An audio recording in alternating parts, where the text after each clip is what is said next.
बिस्मिल्लाहिर्रहमानिर्रहीम। अस्सलाम वालेकुम students, welcome to CBEL concept based education learning YouTube channel. मैं हमाद अहमद आपका ट्यूटर। आज के इस लेक्चर में, आज की इस वीडियो में हम बात करेंगे बीकॉम पार्ट 2 की, जिसे ADC और ADP पार्ट 2 भी कहते हैं, और इसका सब्जेक्ट है BCRW यानी कि business communication and report writing. तो स्टूडेंट्स, आपको पता है हमने इस साल एग्जामिनेशन एनुअल एग्जामिनेशन 2023 के हवाले से हम पेपर पेयरिंग स्कीम करवा रहे हैं। इस स्कीम के रिलेटेड आपको 10 क्वेश्चन प्रोवाइड कर दिए गए हैं। जिन स्टूडेंट्स ने नहीं देखे हुए वो 10 के 10 क्वेश्चन इस वीडियो की डिस्क्रिप्शन में मैंने ऐड कर दिए हैं, लिंक तमाम जाएं, विजिट करें, इंशाल्लाह आपको बेनिफिट होगा। तो आज हम क्वेश्चन नंबर 11 करेंगे। ये क्वेश्चन ओरल प्रेजेंटेशन के रिलेटेड है, यानी कि आपको पेपर में क्वेश्चन आया करता है, write down the comprehensive note on oral presentation. ये क्वेश्चन पेपर में कैसे आता है, तमाम चीजें मैं आपसे शेयर करता हूं, लेकिन उससे पहले स्टूडेंट्स वीडियोस को लाइक करें, चैनल को सब्सक्राइब करें और बेल आइकन को तो जरूर हिट कर लें, ताकि आपके सामने हर वक्त आपके मतलब की वीडियोस पहुंचती रहे। तो अब हम पेज की तरफ मूव ऑन करते हैं और देखते हैं कि ये क्वेश्चन एक्चुअल में हम किस किस तरह पेपर में ये क्वेश्चन आएगा, और इस क्वेश्चन के अंदर आपने तमाम हेडिंग्स का मटेरियल कितना कितना रखना है। पेयरिंग स्कीम एनुअल एग्जामिनेशन 2023 के हवाले से आज हम करेंगे BCRW का क्वेश्चन नंबर 11। ये क्वेश्चन क्या है? ये क्वेश्चन आपको पेपर में इस तरह आता है, write down the comprehensive note on oral presentation.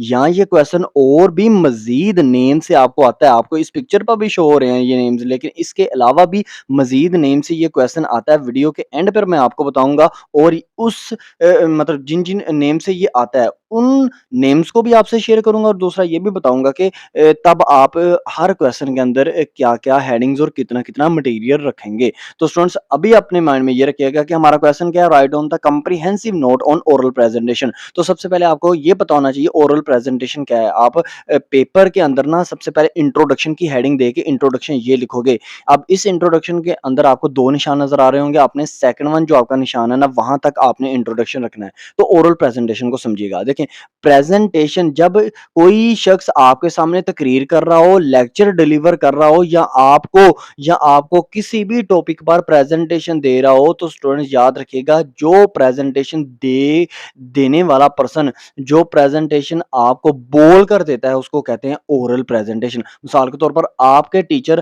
Classroom में खड़े होकर आपको एक खास टॉपिक, एक खास सब्जेक्ट के अंदर एक खास टॉपिक पर समझा रहे होते हैं, लेक्चर डिलीवर कर रहे होते हैं, तो याद रखिएगा वो आपके सामने प्रेजेंटेशन दे रहे हैं। अब वो प्रेजेंटेशन बोलकर जब देंगे तो उसको हम ओरल प्रेजेंटेशन कहा जाएगा। तो ये है आपके सामने क्या कि ओरल प्रेजेंटेशन किसे कहते हैं।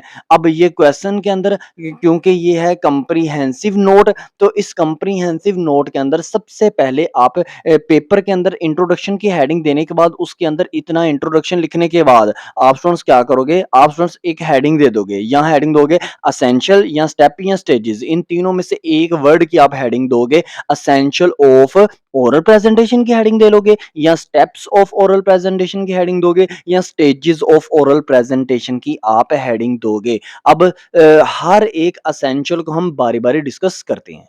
असेंशियल ऑफ ओरल प्रेजेंटेशन की हेडिंग देने के बाद आप स्टूडेंट्स ने क्या करना है, सबसे पहले ये जितनी भी असेंशियल्स हैं ना, इनको पहले बारी बारी लिख लेना है। फिर इसके बाद आप क्या करोगे, आप इसके बाद इसको एक्सप्लेन करने की कोशिश करोगे। तो पहला पॉइंट आपके पास क्या है, पहला पॉइंट असेंशियल ऑफ प्रेजेंटेशन के अंदर ये आता है, determine the purpose of speech. यानी कि देखें, अगर आपके टीचर आपके सामने प्रेजेंटेशन दे रहे हैं तो आपने ये देखना कि ये प्रेजेंटेशन किस हवाले से मेरे सामने जो तकरीर कर रहे हैं, मेरे सामने जो बोल रहे हैं, ये किस हवाले से बोल रहे हैं। आपने डिटरमाइन करना है कि इनके बोलने का मकसद क्या है। डिटरमाइन का मतलब होता है मालूम करना, पर्पस का मतलब होता है मकसद। इनके बोलने का मकसद क्या है, ये आपने डिटरमाइन करना है सबसे पहले। जब भी कोई शख्स मतलब देखें, अगर मैं किसी क्लास के अंदर जाकर मैं एज़ अ टीचर उनको लेक्चर डिलीवर कर रहा हूँ, तो सबसे पहले मेरे प्रेज़ेंटेशन के अंदर, ये मेरी ओरल प्रेज़ेंटेशन के अंदर, क्योंकि ये बोल कर है तो इसको मैं ओरल प्रेज़ेंटेशन कहूँगा, तो मुझे सबसे पहले ना जो ज़रूरी चीज़ का ख़्याल रखना चाहिए ना, मुझे ये पता होना चाहिए कि मेरे बोलने का मकसद क्या है, यानी कि मैंने किस टॉपिक पर बात करनी है। तो ये है आपका पॉइंट नंबर 1। हर पॉइंट के अंदर आप उतनी उतनी ही एक्सप्लेनेशन रखेंगे जितना आपको मैं निशान लगाकर दिखा रहा हूँ। और ये जो हम बुक यूज़ कर रहे हैं वो राइटर इमरान हाशमी की बुक है, आपके पास भी यही होनी चाहिए। तो अब हम पॉइंट नंबर 2 की तरफ मूव ऑन करते हैं। अब देखिएगा point number 2, analyse the audience and situation, यानी कि कहने का मतलब ये है कि अगर आप ओरल प्रेजेंटेशन दे रहे हो, अगर आप एक खास टॉपिक के ऊपर बोल रहे हो, तकरीर कर रहे हो, तो आपको नंबर 2 चीज़ ये अपने माइंड में याद रखनी चाहिए क्या, कि आपके सामने जो ऑडियंस बैठी हुई है, आप किस टाइप की ऑडियंस के सामने बोल रहे हो और किस सिचुएशन में बोल रहे हो। यानी कि समझिएगा बात, अगर मैं अपनी क्लास के अंदर एडवांस अकाउंटिंग का लेक्चर डिलीवर कर रहा हूँ, तो मुझे पता होना चाहिए कि मेरे सामने जो स्टूडेंट्स बैठे हुए हैं, क्या वो भी एडवांस अकाउंटिंग ही सीखना चाहते हैं। स्टूडेंट्स को हम जस्ट लाइक ऑडियंस समझेंगे, और मुझे ये भी पता होना चाहिए कि मैं जिस सिचुएशन, यानी कि सिचुएशन क्या है, आया क्या सिचुएशन वाकई है कि मैं इनके सामने बोलूँ। हालाँकि वो स्टूडेंट्स खेलने का उनका वक़्त हो और मैं जाके उनको पढ़ाना शुरू कर दूँ, तो वो मेरी प्रेज़ेंटेशन, मेरे ओरल प्रेज़ेंटेशन के ऊपर ज़रा भी तवज्जो नहीं देंगे। अब हम पॉइंट नंबर 3 के ऊपर चलते हैं। पॉइंट नंबर 3 है आपकी ओरल प्रेजेंटेशन देने का, ओरल प्रेजेंटेशन के अंदर और क्या ज़रूरी चीज़ होनी चाहिए, वो है choose the main idea of the speech. यानी कि आपने अपनी स्पीच के अंदर एक मेन आइडिया को पकड़ना है, एक बेसिक, जो सबसे ज़्यादा बेसिक और सबसे ज़्यादा इम्पोर्टेंट चीज़ है ना, उसको पकड़ के आपने क्या करना है, उसको डिलीवर करना है, स्टूडेंट्स को उसको समझाना है। यानी कि फ़र्ज़ करो मैं लेक्चर दे रहा हूँ, तो मुझे थर्ड पॉइंट याद रखना चाहिए कि मैं एडवांस अकाउंटिंग या बीसीआरडब्ल्यू का मैं कोई भी टॉपिक आपको समझा रहा हूँ, तो उस टॉपिक के अंदर जो मेन चीज़ है ना, वो मैं आपको समझाऊँ, ताकि आपको कंप्लीट टॉपिक जो है ना, वो समझ में आ जाए। तो ये था आपका पॉइंट नंबर 3। तो स्टूडेंट्स, हर पॉइंट के अंदर एक्सप्लेनेशन आप जितनी एक्सप्लेनेशन आप उतनी ही रखोगे जितना मैंने निशान आपको लगाकर दे रहा हूँ। अब हम नेक्स्ट पेज के ऊपर मूव ऑन करते हैं और देखते हैं कि पॉइंट नंबर 4 कौन सा होगा। पॉइंट नंबर 4 आपके सामने है, रिसर्च द टॉपिक थॉरोली। यानी कि अगर मैं आपके सामने प्रेजेंटेशन दे रहा हूँ, ओरल प्रेजेंटेशन दे रहा हूँ, ज़ुबानी आपके सामने लेक्चर डिलीवर करूँगा, तो मैं जिस टॉपिक के ऊपर, जिस मेरा चैप्टर, जो मेरा चैप्टर है, जिस चैप्टर के उस टॉपिक के ऊपर जिसके ऊपर मैं बोलना चाह रहा हूँ, उसको मुझे खुद से उसके बारे में पहले रिसर्च भी करनी चाहिए। यानी कि ऐसा नहीं है कि मैं रात को सोया, सुबह उठकर मैं आपके सामने बोलना शुरू कर दूँ, तो याद रखिएगा मैं कभी भी आपको अच्छे वे में गाइड नहीं कर सकता। हाँ, वो चंद स्टूडेंट्स को मेरी बात समझ में आ सकती है, क्लास में बैठे हुए हर स्टूडेंट को मेरी प्रेज़ेंटेशन, मेरे दिए गए हुए लेक्चर की बात समझ में नहीं आएगी। तो सबसे पहले एक अच्छे टीचर, एक अच्छे स्पीकर और एक अच्छे प्रेज़ेंटेशन वाले बंदे, प्रेज़ेंटेशन देने वाले बंदे को ये चाहिए कि अपने टॉपिक को सबसे पहले खुद प्रिपेयर करे, ताकि उसको पता चले कि मैंने सुबह को जाकर क्या बोलना है, मतलब ऑडियंस के सामने, मतलब स्टूडेंट्स के सामने। तो ये था पॉइंट नंबर 4। एक्सप्लेनेशन आप उतनी ही रखेंगे जितना निशान लगाया। अब हम पॉइंट नंबर 5 की बात करते हैं। पॉइंट नंबर 5 है, organise the data and write the draft. यानी कि अगर मैं एक ओरल प्रेजेंटेशन देना चाह रहा हूं, तो उसके अंदर एक और एसेंशियल चीज ये होनी चाहिए कि मैं जिस चीज के यानी कि जिस टॉपिक के ऊपर मैं बोलना चाह रहा हूं, मैं उसको ऑर्गेनाइज करूं, यानी कि उसको तरतीब से पढूं, समझूं, समझ के मैं ना एक खास पेज के ऊपर, एक पेज के ऊपर मोटे-मोटे से पॉइंट मैं लिख लूं, ताकि कल को फर्ज करो मुझे लेक्चर के दौरान भूल भी जाए ना, तो वो मैं उन पेजेस के ऊपर से देख लूं कि मैंने इसके बाद स्टूडेंट्स के सामने क्या चीज बोलनी थी। ठीक है ना? अक्सर आपने देखा भी होगा कि आपके टीचर जो हैं, वो एक पेज के ऊपर मोटे-मोटे से पॉइंट जो होते हैं ना आपके टॉपिक के अंदर, वो लिख के भी ले आते हैं। क्यों? क्योंकि उनको होता है कि लेक्चर के दौरान फ़र्ज़ करो माइंड से स्किप भी हो जाता है। इंसान से गलती हो सकती है। तो माइंड से अगर स्किप भी हो ले, तो उस पेज के ऊपर देखकर हम मतलब ये जान सके कि नेक्स्ट पॉइंट मैंने ये बोलना है। तो इस पॉइंट के अंदर भी आप एक्सप्लेनेशन इतनी ही रखोगे जितना आपको बता दिया। अब हम पॉइंट नंबर 6 की बात करते हैं। पॉइंट नंबर 6 आपके पास है, making arrangement for visual add if require. यानी कि समझिएगा बात, अगर मैं प्रेजेंटेशन आपको दे रहा हूं और प्रेजेंटेशन आपको देते वक्त मैं अपनी प्रेजेंटेशन के अंदर अगर कमर्शियल चला दूं, कमर्शियल के थ्रू आपको समझाऊं, तो अगर रिक्वायरमेंट है तो मुझे ये कर लेना चाहिए। जैसे मिसाल के तौर पर मैं आपको ना एक प्रोजेक्टर के ऊपर, प्रोजेक्टर का मतलब सुनते हैं, जो दीवार के ऊपर स्क्रीन, मतलब सामने छत के ऊपर इस तरह प्रोजेक्टर लगा होता है, वो मतलब दीवार के ऊपर ना इस तरह वॉल के ऊपर उसकी लाइट जा रही होती है और आपको आगे से पिक्चर बन के एक सारी मूवी चल रही होती है, जैसे आप सिनेमा हॉल में देखते हो, ठीक है ना? एक पर्दा सा लगा होता है, तो उसको प्रोजेक्टर कहते हैं। तो अगर मैं प्रोजेक्टर के ऊपर आपको एक चीज़ समझा रहा हूँ और चीज़ समझाते-समझाते मुझे ये चीज़ मेरे ज़हन में आई कि नहीं इनको ना दिखा के समझानी चाहिए। जैसे मैं आपको प्रेज़ेंटेशन दे रहा हूँ कि स्टूडेंट्स देखें मैंने इस इलाके में गया, मैंने गरीबों की मदद की। अब उन गरीबों की अगर फ़र्ज़ करो मैं 2-3 पिक्चर आपके सामने या वीडियो आपके सामने चला देता हूँ, तो ये क्या इसको कहते हैं विजुअल एड्स यानी कि मैंने उनके एड चला दिए, उनके ऐड चला दिए मतलब उनकी कमर्शियल चला दी ताकि आप स्टूडेंट्स को मेरी बात अच्छे से समझ में आ जाए। तो इस पॉइंट की भी आप एक्सप्लेनेशन इतनी ही करोगे जितना आपको मैंने निशान लगा के दिया। अब पॉइंट नंबर 7 की बात करते हैं। पॉइंट नंबर 7 आपके पास होगा डू द रिहर्सल यानी कि मुझे आपके सामने बोलने से पहले मुझे 4-5 दफ़ा अपने आप मतलब आईने के सामने या किसी और पर्सन को मुझे अपनी प्रेज़ेंटेशन पहले सुना लेनी चाहिए ताकि मुझे पता हो कि मैंने एक बड़े से हॉल में स्टूडेंट्स के सामने बात करनी है। तो 200-300 या 400 या 1000 की तादाद में बच्चे बैठे हुए हैं, तो अगर उनके सामने मैं बोलूँ तो मैं कहीं पर मैं उनके सामने प्रेज़ेंटेशन दूँ तो मैं कहीं पर भूल ना जाऊँ। तो इसलिए मुझे क्या चाहिए, मुझे पहले से रिहर्सल कर लेनी चाहिए। मुझे पहले बार-बार उस तकरीर को बोलना चाहिए, अकेले में चाहे अपने रिलेटिव्स के सामने बोल के या अपने फ्रेंड्स के सामने बोलकर मुझे पहले रिहर्सल कर लेनी चाहिए। तो ये एसेंशियल किसकी थी? 7 एसेंशियल्स या स्टेप्स या स्टेजेज़ हैं आपके ओरल प्रेज़ेंटेशन देने के। अब आपका क्वेश्चन यहाँ पर नहीं खत्म हुआ, वो जो comprehensive note of oral presentation है यहाँ पर नहीं आपका खत्म हुआ। नेक्स्ट आप करेंगे मेथड्स ऑफ स्पीचेस यानी कि यहाँ मेथड्स ऑफ स्पीच भी इसको कह सकते हैं या मेथड्स ऑफ ओरल प्रेजेंटेशन भी इसको कह सकते हैं।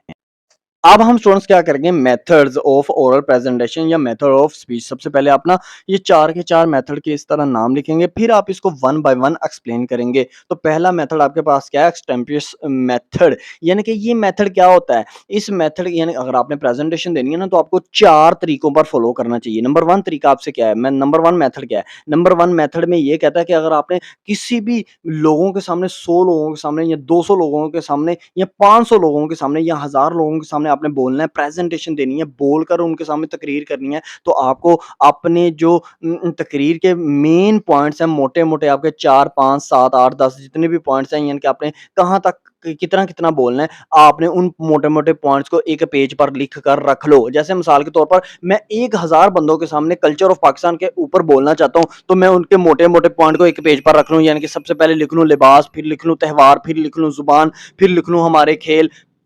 इस तरह के मैं ना 8-10 पॉइंट को अपने पेज के ऊपर लिखकर अपने पास रख लूँ। जैसे ही मैं बोल रहा हूँ उनके सामने ओरल प्रेज़ेंटेशन, तो मुझे पता चल जाए कि मैंने लिबास के बाद कौन-सा पॉइंट बोलना है, त्योहार बोलना है और त्योहार के बाद मैंने कौन-सा पॉइंट बोलना है, वो मैंने ज़ुबान बोलना है। तो इस तरह स्पीकर को यानी कि बोलने वाले पर्सन को ये पता चल जाता है कि एक्चुअल में मेरा नेक्स्ट पॉइंट यानी कि अब मैंने ये पॉइंट बोलने के बाद नेक्स्ट मैंने अपनी तकरीर को कंटिन्यू कैसे करना है। तो इस पॉइंट के अंदर भी आप एक्सप्लेनेशन इतनी ही रखोगे जितना आपको बता दिया। अब हम नेक्स्ट मेथड की बात करते हैं। अब आपका मेथड नंबर 2 क्या है? ओरल प्रेजेंटेशन देने का। ये है मैन्युस्क्रिप्ट रीडिंग मेथड। अगर आप लॉन्ग तकरीर करना चाहते हैं, लंबी प्रेज़ेंटेशन देना चाहते हैं, यानी कि घंटे, डेढ़ घंटे की आप प्रेज़ेंटेशन देना चाहते हैं, तो याद रखिएगा उस घंटे, डेढ़ घंटे में आपने जस्ट बोलना है, रुकना नहीं है। तो इसलिए आपको क्या चाहिए, वो कहता है जब भी मैन्युस्क्रिप्ट मेथड की हम बात करेंगे, तो इसमें आपको हमेशा क्या करना चाहिए, अपने पॉइंट्स को लिख लेना चाहिए और ज़्यादा से ज़्यादा लोगों के साथ, ऑडियंस के साथ, स्टूडेंट्स के साथ या तकरीर सुनने वालों के साथ अपना आई कंटेंट बनाकर रखना चाहिए, यानी कि उनको मसलसल देखते रहना चाहिए। इससे क्या होगा, उन लोगों को लगेगा कि ये बंदा घर से प्रिपेयर करके आया है अपनी प्रेजेंटेशन को, इसने यहाँ पर बैठकर किसी की कॉपी नहीं की। तो उस सिचुएशन में भी राइटर को चाहिए बस अपने आगे पेज रखे, उसके अंदर उसके ऊपर मोटे-मोटे पॉइंट्स लिख ले ताकि उसको भूले ना, बस एक जस्ट नज़र डाले उनके ऊपर और ज़्यादा से ज़्यादा मेंटेन करें कि अपनी आँखों को ऑडियंस के सामने ही रखे, अपनी आँखों को झुकाए मत, इधर-उधर मत देखे, उससे बैड इंप्रेशन पड़ेगा। तो ये ओरल प्रेज़ेंटेशन देने का पॉइंट नंबर यानी कि तरीका नंबर यानी कि मेथड नंबर 2 था। अब इस पेज के ऊपर देखिएगा पॉइंट नंबर 3 आपका आ जाएगा मेमोराइज़ेशन मेथड, यानी कि अगर आपने ओरल प्रेज़ेंटेशन देनी है तो तीसरा मेथड आपके सामने ये होगा, तीसरा तरीका ओरल प्रेज़ेंटेशन देने का ये होगा कि आप ना तमाम तकरीर को, पूरी तकरीर को आप मेमोराइज़ कर लें, याद कर लें, याद करके फिर डिलीवर करें। इससे क्या फ़ायदा होगा? इससे फ़ायदा ये होगा कि एक तो आपको पेज के ऊपर पॉइंट लिखने की ज़रूरत नहीं पड़ेगी, दूसरा पेज के ऊपर पॉइंट लिख के उनको बार-बार देखने की ज़रूरत नहीं पड़ेगी। इससे लोगों को तो पता चल जाएगा ना कि ये शख्स जो है नीचे पेज के ऊपर देख रहा है बार-बार पॉइंट्स को, तो अगर आप तकरीर को याद कर लेते हो तो इससे आपका अच्छा इंप्रेशन पड़ेगा, ऑडियंस के सामने देखने वालों की तरफ आपका बहुत अच्छा इंप्रेशन पड़ेगा। अगर आपने बड़े-बड़े स्पीकर भी देखे होंगे, बड़े-बड़े आपने प्रेजेंटेशन देने वाले लोग देखे होंगे, तो वो ज़्यादातर ज़ुबानी याद करके अपनी तकरीर देते हैं, घंटा, डेढ़ घंटा तो वो मुसलसल बोलते ही रहते हैं, ठीक है ना? तो ये उनका एक बहुत अच्छा इम्पैक्ट पड़ता है ऑडियंस के ऊपर। तो ये ओरल प्रेजेंटेशन देने का मेथड नंबर 3 था। हर मेथड के अंदर जितनी भी एक्सप्लेनेशन रखी जा रही है, आप उतना ही करेंगे। प्लीज़ काइंडली स्टूडेंट्स, आप इतना ही कीजिएगा। आपको पेपर पेयरिंग स्कीम देने का भी मेन मोटिव, मेन मकसद यही है। अब हम मेथड नंबर 4 की बात करते हैं। मेथड नंबर 4 है इम्प्रूवमेंट मेथड, यानी कि ये मेथड क्या कहता है? ये मेथड ये आपको कहता है कि अगर आप प्रेजेंटेशन देना चाह रहे हो, ओरल प्रेजेंटेशन देना चाह रहे हो, जो कि सबसे ज़्यादा ये मेथड यूज़ होता है आजकल, तो आप रिहर्सल नहीं आपने घर से करनी, घर से आपने रिवीजन नहीं करनी, घर से आपने तकरीर को याद नहीं करके आना, ऑन द स्पॉट मौके के ऊपर आपने खड़े होकर प्रेजेंटेशन दे देनी है। सबसे ज़्यादा ये मेथड जो है ना आजकल वर्ल्ड के अंदर यूज़ किया जा रहा है। दुनिया के अंदर ये वाला मेथड सबसे ज़्यादा यूज़ किया जाता है। इससे इंप्रेशन भी बहुत अच्छा पड़ता है। कैसे? आपके मैनेजर, डायरेक्टर या आपके स्कूल के अंदर सुनने वाले स्टूडेंट्स को भी पता चलता है कि हाँ, ये सर जो हैं ये रट्टा लगा के घर से नहीं आते, या आपके डायरेक्टर को पता चल जाता है कि ये जो मेरा एम्प्लॉयी है, ये मुझे जो प्रेज़ेंटेशन दे रहा है, ये रट्टा लगा कर नहीं आता, घर से याद करके भी नहीं आता, घर से देख कर भी नहीं आता इवन, तो ये यहाँ पर ही खड़े होके मुझे प्रेज़ेंटेशन दे रहा है। जैसे मैंने कहा, इसने खड़े होकर मुझे प्रेज़ेंटेशन दे दी, तो ये सबसे बेस्ट मेथड होता है किसी भी शख्स को अपनी तरफ कायल करने का, राग़ब करने का। तो ये आपने मेथड्स देख लिए ओरल प्रेजेंटेशन के। अब हम नेक्स्ट देखेंगे फैक्टर्स ऑफ ओरल प्रेजेंटेशन के, ये वो कौन-कौन से अवामल हैं जिसकी मदद से ओरल प्रेजेंटेशन बेटर बन जाती है।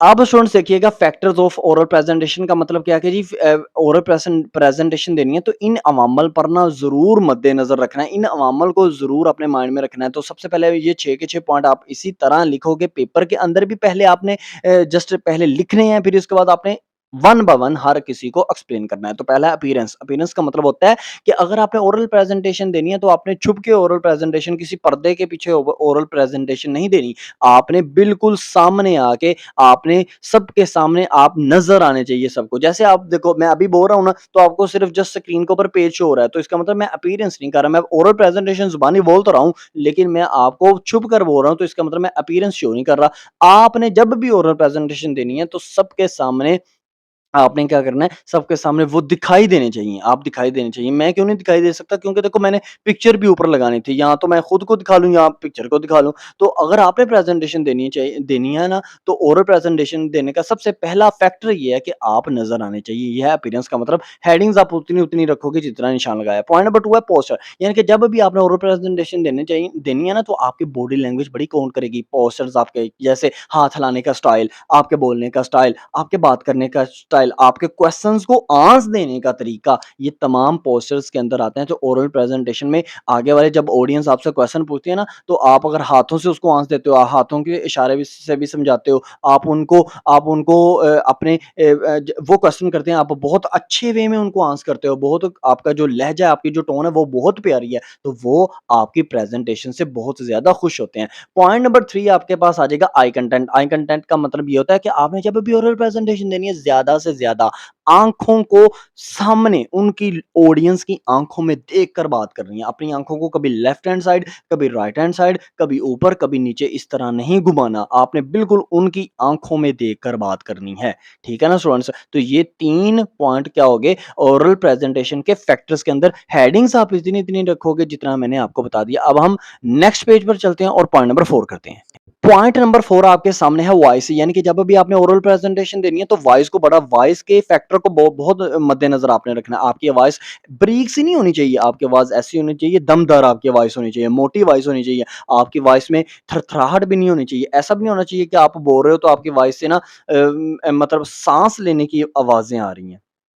तो आपकी वॉइस इंतहाई ज्यादा आगे वाले पर्सन के दिमाग के ऊपर असर करने वाली आपकी वॉइस होनी चाहिए। तो ये था पॉइंट नंबर 4 आपके ओरल प्रेजेंटेशन के फैक्टर्स के अंदर। इसके अंदर आपने हेडिंग्स के अंदर एक्सप्लेनेशन उतनी रखनी है जितना मैंने आपको कह दिया। मैं बार बार आप स्टूडेंट से ये शेयर कर रहा हूँ। पॉइंट नंबर आपके पास 5th होगा ऑडियंस, यानी कि जब भी आपने ओरल प्रेजेंटेशन देनी है तो सामने ऑडियंस को मद्देनजर रख लेना। ऐसा ना हो अगर आप बीकॉम के आप तैयारी करके आए हो कि मैं बीकॉम पार्ट 2 बीसीआरडब्ल्यू के इस टॉपिक के ऊपर ओरल प्रेजेंटेशन दूंगा, तो आगे वाले जो पर्सन है, ऑडियंस जो स्टूडेंट्स बैठे हुए हैं वो हैं ही आईकॉम के, तो आपकी गलती है कि आपने उनको बीकॉम का क्यों समझा।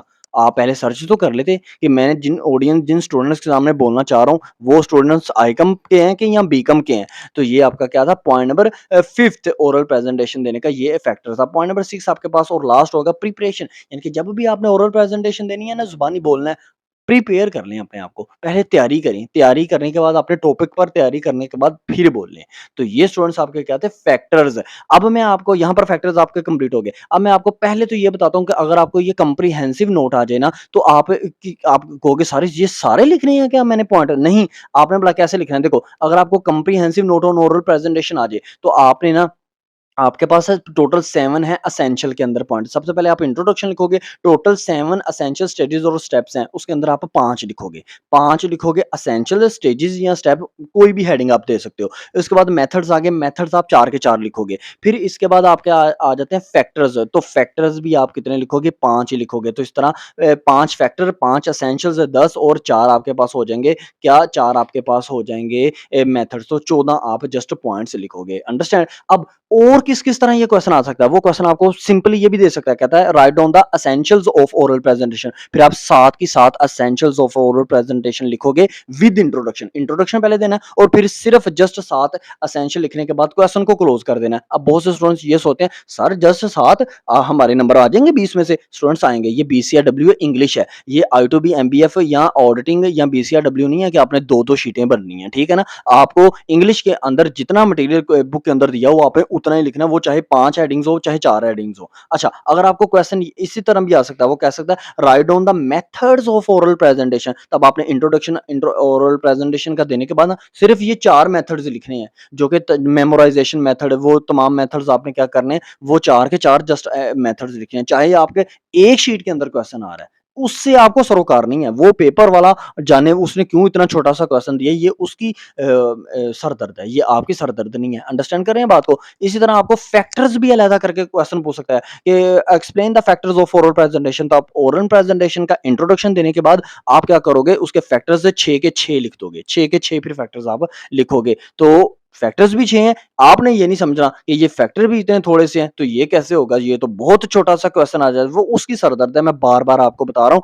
आपने जस्ट इतना इतना ही रखना है। अब आप कहोगे सर मटेरियल तो ये जब अलग-अलग से क्वेश्चन पूछेगा मटेरियल थोड़ा नहीं हो जाएगा, नहीं, जब भी आप इसी को ही पक्का रट्टा लगा के लिखोगे ना, तो ये जस्ट आपका हर पॉइंट के अंदर 4-4 5-5 6-6 लाइनें आपकी बन जानी है आराम से। आपने इसी को ही पक्का रट्टा लगाना है। अब ये ना कर लीजिएगा कि इस हर हेडिंग के अंदर जो मैंने एक्सप्लेनेशन को निशान लगा के दिया, आप उसमें से भी आधा-आधा करते रहें, तो फिर वो आपकी आपकी मर्ज़ी है, आप फेल हो जाओगे, फिर मुझे नहीं आपने बाद में कहना, ठीक है ना? तो आप स्टूडेंट्स ने जितनी मैंने एक्सप्लेनेशन रखी है, आपने इतना ही रखना है। तो ये था हमारी पेपर पेयरिंग स्कीम से क्वेश्चन नंबर 11। से ये था क्वेश्चन नंबर 11 हमारी पेपर पेयरिंग स्कीम थी एनुअल एग्जामिनेशन 2023 के हवाले से। नेक्स्ट आने वाली वीडियो में हम क्वेश्चन नंबर 12 करेंगे बीसीआरडब्ल्यू का। तो स्टूडेंट्स अपना ख्याल रखिएगा, अपने इस यूट्यूब चैनल का भी। अल्लाह हाफ़िज़।